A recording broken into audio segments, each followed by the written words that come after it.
Hi అండి. అందరికీ నమస్తే. Welcome to JK's kitchen. ఈరోజు నేను మీకు ఎంతో రుచికరమైనటువంటి గుత్తి వంకాయ కర్రీని మన ఇంట్లోనే తేలిగ్గా ఎలా ప్రిపేర్ చేసుకోవాలో చూపించబోతున్నానండి. దీనికి నేను వంకాయల్ని 3/4 కేజీ తీసుకున్నాను. చూడండి, ఇలా చిన్న సైజు వంకాయలైతే రుచికి చాలా బాగుంటుంది. మగ్గడానికి కూడా చాలా వీలుగా ఉంటుందన్నమాట.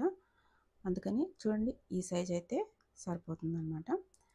మీరు తీసుకుంటే ఈ సైజు వంకాయలనే చేసుకోండి. టేస్ట్ అనేది చాలా బాగుంటుంది. ఇప్పుడు దీంట్లో కావాల్సిన ఇంగ్రీడియంట్స్ అన్నీ ఒకసారి చూసేద్దాం. ఆనియన్స్ 2 కానీ 3 కానీ తీసుకోండి. గ్రేవీ ఎక్కువ కావాలనుకుంటే 3 తీసుకోండి, లేకపోతే 2 సరిపోతాయి. పచ్చిమిర్చి 8, అల్లం 2 ఇంచులంతా, అలానే కొబ్బరి ఒక 5, 6 ముక్కలు, చెక్క, లవంగం, దాల్చిన ఇవి ఒక 3, 4 అలా తీసుకున్నానండి.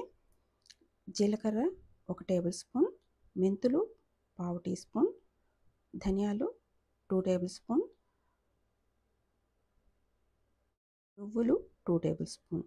ఇప్పుడు పల్లీలు 3 టేబుల్ స్పూన్లు, కారం 2 స్పూన్స్, రుచికి తగినంత సాల్ట్, పసుపు, అంతేనండి.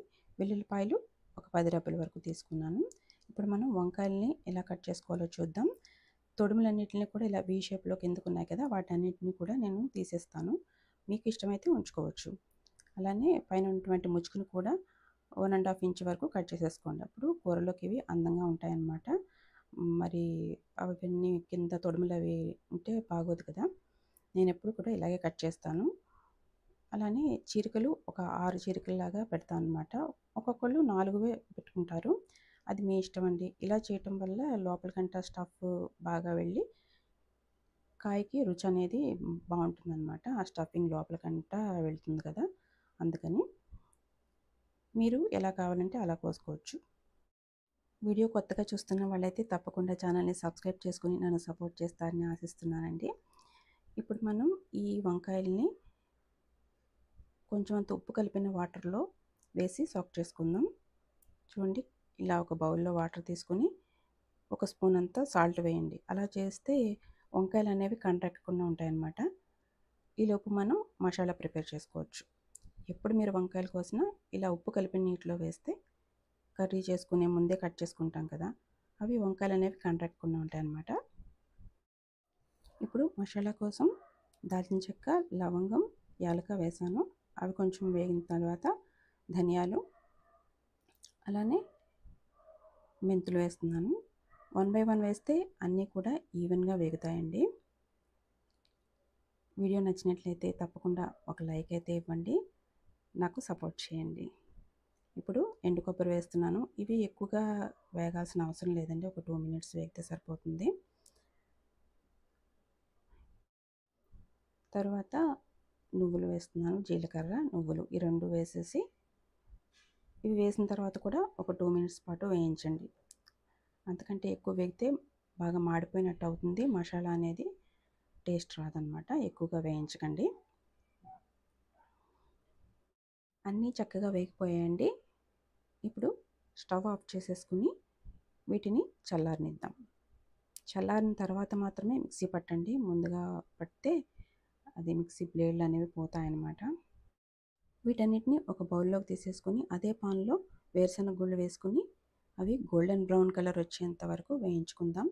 సో ఫ్రెండ్స్, ఈ వీడియో కొత్తగా చూస్తున్న వాళ్ళు తప్పకుండా సబ్స్క్రైబ్ చేసుకుని నన్ను సపోర్ట్ చేస్తారని ఆశిస్తున్నానండి. అలానే నా వీడియో ఎప్పుడు పెట్టినా సరే, నేను ఏ కొత్త వీడియో పెట్టినా సరే మీకు నోటిఫికేషన్ రూపంలో రావాలంటే పక్కనే ఉన్న బెల్ ఐకాన్ని క్లిక్ చేయండి. అలానే వీడియో నచ్చితే ఒక లైక్ ఇవ్వడం మాత్రం మర్చిపోకండి. Please support my channel. ఇప్పుడు పల్లీలు అనేవి మంచిగా వేగిపోయాయండి. ఇప్పుడు మనం ఇందాక తీసుకున్నటువంటి ఆనియన్స్లో సగం ఇక్కడ వేస్తాము. అల్లం ముక్క ఉంది కదా, అల్లం ముక్కని ఇలా స్లైసులుగా కోసుకొని ఆ అల్లం ముక్కని ఆనియన్స్ని ఇక్కడ సగం ఆనియన్స్ మాత్రమే వేస్తాం అన్నమాట. మిగతా సగం ఆనియన్స్ని మనం కర్రీలో కట్ చేసి వేయించుకునేటప్పుడు వేసుకుంటాం. ఇలా వీటిని కూడా ఒక 2 మినిట్స్ పాటు వేయించుకుందాం. ఇవన్నీ చల్లారిన తర్వాత బాగా చల్లారనివ్వండి. చల్లారిపోయిన తర్వాత మిక్సీ జార్కి వేసుకొని మిక్సీ పట్టుకుందాం. చూడండి, ఇలా మిక్సీ జార్ తీసుకొని ఇందాక వేయించుకున్నటువంటి దినుసులన్నీ కూడా ముందుగా గ్రైండ్ చేసుకోవాలి. వీటిలోనే ఉల్లిపాయలు అవి కలపకండి. ఇలా చూడండి, ఇవి కొంచెం అంత అలా కోర్స్‌గా గ్రైండ్ అయిపోయిన తర్వాత ఈ పల్లీలు, ఆనియన్స్, అల్లం ఉంది కదా, వీటిని కూడా వేసేసి బాగా గ్రైండ్ చేసుకోండి. ఇక్కడే మనం 4 పచ్చిమిరపకాయలు వేసుకోవాలండి. మనం 8 పచ్చిమిరపకాయలు తీసుకున్నాం కదా, అందులో సగం ఇక్కడ వేస్తున్నాం అనమాట. మిగతా సగం కూర వండేటప్పుడు వేస్తాము. వీటిని కూడా మిక్సీ పట్టేసుకుందాం. ఇలా అంతా బాగా గ్రైండ్ అయిపోయిన తర్వాత దీంట్లో కారం వేసేస్తున్నాను. మనం ఎంత కారం అయితే తీసుకున్నామో అంతా ఇక్కడ వేసేయండి. అలాగే 1 టీ స్పూన్ అంత పసుపు, ఉప్పు వేసి కాస్త వాటర్ అనేది పోసి, మరీ ఎక్కువగా పోయకూడదండి. వెల్లుల్లిపాయలు కూడా వేసేద్దాం ఇప్పుడే. అన్నీ కలిపి చక్కగా ముద్దగా అయ్యేటట్టుగా గ్రైండ్ చేసుకోవాలండి. ఇలా ఉంటే చక్కగా స్టఫ్ చేయడానికి బాగుంటుంది. మరీ జారుగా అయిపోయిందనుకోండి, అది అంత బాగోదనమాట. ముక్క లోపల కంటే పట్టదనమాట అది అంత మసాలా. సో అలా ముద్దగా ఉండేటట్టుగా చూసుకొని, వాటర్ ఎక్కువ అవ్వకుండా చూసుకొని గ్రైండ్ చేసుకోండి. ఇప్పుడు వీటన్నిటిని ఇలా వంకాయల్లో పెట్టేసుకొని చక్కగా స్టఫ్ చేసేసుకోండి. నీట్గా అన్ని వంకాయలకి ఇక్కడ చూస్తున్నారు కదా, అదేవిధంగా అన్ని చీరకల్లోకి వెళ్ళే విధంగా ఈ స్టఫ్ని అనేవి చక్కగా అలా పెట్టేసుకోండి. ఈ కర్రీ అనేది చాలా టేస్ట్గా ఉంటుందండి. తప్పకుండా ఒకసారి ట్రై చేసి చూడండి. ఫ్యామిలీ మెంబర్స్ అందరికీ బాగా నచ్చుతుందన్నమాట. మా ఇంట్లో ఈ రెసిపీ ఎప్పుడు చేసినా సరే కొంచెం కర్రీ కూడా మిగలదండి. అంత క్లీన్ బౌల్డ్ అయిపోతుంది. అంత బాగుంటుంది ఈ రెసిపీ. తప్పకుండా ట్రై చేయండి అందరూ కూడా. అలాగే వీడియో నచ్చితే తప్పకుండా లైక్ చేయండి. నా ఛానల్ని సబ్స్క్రైబ్ చేసుకోండి. Please support my channel. ఇప్పుడు ఆయిల్ హీట్ ఎక్కింది.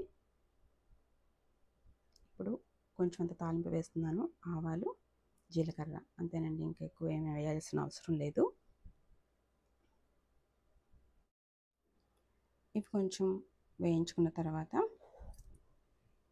కట్ చేసి పెట్టుకున్నటువంటి ఆనియన్స్, మిగతా సగం ఉంచుకున్నాం కదండి, ఆ ఆనియన్స్ని, పచ్చిమిర్చిని ఇక్కడ వేసేసి వేయించుకోవాలన్నమాట. చూడండి, ఇక్కడ వేసేస్తున్నాను నేను. ఇవి కొంచెం గోల్డెన్ బ్రౌన్ కలర్ వచ్చేంత వరకు వేయించుకోండి. అలా వేగనట్టయితే, ఉల్లిపాయ సరిగా వేగనట్టయితే కర్రీ అంతా పచ్చివాసన వస్తుంది, బాగోదన్నమాట. ఖచ్చితంగా ఉల్లిపాయ అనేది మగ్గాలండి బాగా. గుత్తి వంకాయ కర్రీ అంటే ఎవరికి ఇష్టం ఉండదు చెప్పండి. కాబట్టి ఈ రెసిపీని ఇలాగే ఫాలో అయ్యి చేసినట్టయితే టేస్టీ గుత్తి వంకాయ కర్రీని మీ ఇంట్లో వాళ్ళందరికీ రుచి చూపించేయచ్చు. తప్పకుండా ట్రై చేయండి అందరూ కూడా. ఇప్పుడు కొంచెం అంత కరివేపాకు వేస్తున్నాను. ఇవి కూడా కొంచెం వేగిపోయిన తర్వాత ఈ వంకాయలన్నిటినీ వేసేయండి దీంట్లో. ఇలా వంకాయలన్నీ వేసేసిన తర్వాత మూత పెట్టి మగ్గించుకోవాలండి. ఈ కర్రీ అయ్యేంత వరకు కూడా వంకాయలు వేసిన దగ్గర నుంచి ఫ్లేమ్ అనేది మీడియం ఫ్లేమ్లోనే ఉండాలి. అప్పుడే వంకాయలు అనేవి బాగా మగ్గి కూర అనేది టేస్ట్ బాగుంటుందన్నమాట. చూడండి, ఇలా అన్నీ సర్ది పెట్టేసుకున్న తర్వాత మూత పెట్టండి. ఇప్పుడు చూడండి, కొంచెం అంత మగ్గాయి కదా. ఇప్పుడు వీటిని టర్న్ చేయాలన్నమాట. రెండో సైడ్ కూడా బాగా మగ్గాలి కదా, అందుకని అన్ని వంకాయల్ని ఇలా ఏమి చిదిరిపోకుండా అన్నిటినీ తిప్పండి రెండో వైపుకి కూడా. ఇలా తిప్పేసిన తర్వాత ఇంకా వంకాయల్లో స్టఫ్ చేయగా మిగిలిన మసాలా ఉంటుంది కదా, ఆ మసాలా కూడా దీంట్లో వేసేయండి. సో ఫ్రెండ్స్, వీడియో నచ్చినట్లయితే తప్పకుండా లైక్ చేయండి, ఛానల్ని సబ్స్క్రైబ్ చేసుకోండి, పక్కనే ఉన్న బెల్ ఐకాన్ని క్లిక్ చేయండి. వీడియో పూర్తిగా చూసిన తర్వాత వీడియో నచ్చినట్లయితే మీ ఫ్యామిలీ మెంబర్స్కి కానీ ఫ్రెండ్స్కి కానీ వీడియోని షేర్ చేస్తారని ఆశిస్తున్నాను. చూడండి, మిగిలిన ఆ మసాలా అంతా కూడా వేసేసి మళ్ళీ ఒక 2-3 మినిట్స్ పాటు మగ్గించుకోండి.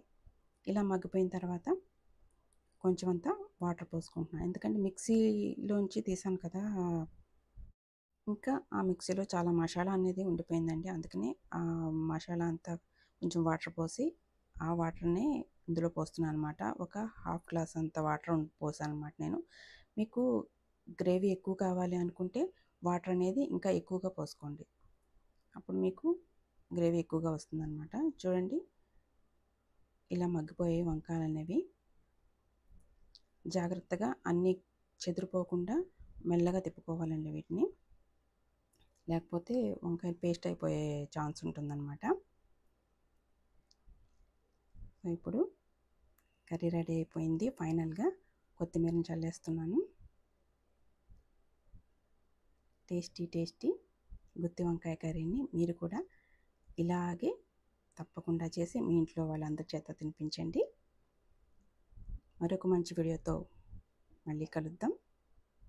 Please subscribe my channel and support me. Thanks for watching.